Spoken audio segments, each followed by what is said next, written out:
Cette semaine, on a eu un très bon Raw, d'ailleurs on est parti. Pour le récap, let's go.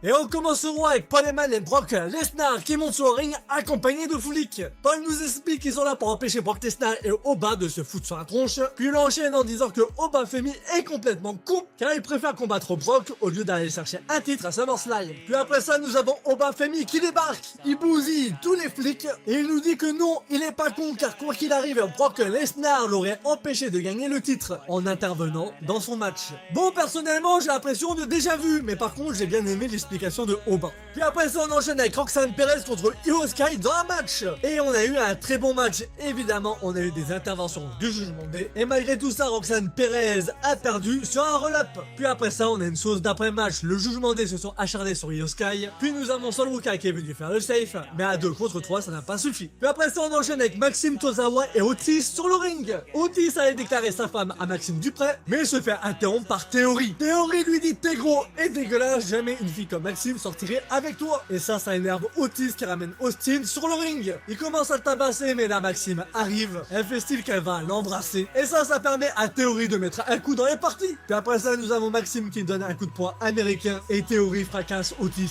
Puis après ça, nous avons Brock Breaker qui porte un méga spear à Tozawa, puis un autre méga spear à Otis. Puis après ça, nous avons Roskis contre Jimmy Uso. Bon, on n'a pas eu le temps d'avoir un vrai match car Jacob Patou intervient très vite. Puis il a voulu tuer Roskis, mais nous avons Solo Sikoa qui débarque. Il nous dit: c'est bon, j'ai compris, je reviens dans la famille. Il lève le doigt en l'air, mais d'un coup, il porte son finish à Jimmy Uso. Puis ça part en bagarre, mais là, nous avons El Knight qui débarque avec une chaise. Il donne quelques coups et puis après, il prend le micro. Il nous dit que Jay, Jimmy et Jacob vont affronter El Knight, Solo Sikoa et Roskis à SummerSlam.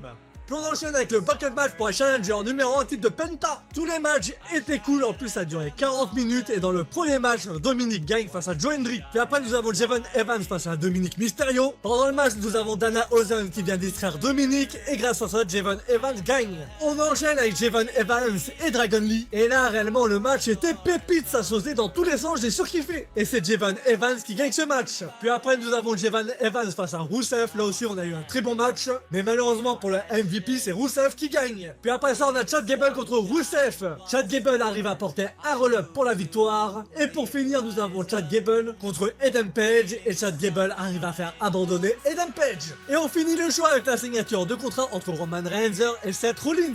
Roman Reigns est rentré dans la tête de Seth Rollins, il lui a même fait péter un câble. Et donc évidemment ça finit en baston. Et à la fin Seth prend l'avantage en portant un stomp par Roman Reigns. Malheureusement j'ai dû skipper pas mal de trucs, donc une grosse vidéo arrive sur la chaîne, donc va la voir. C'était Samy, allez, peace.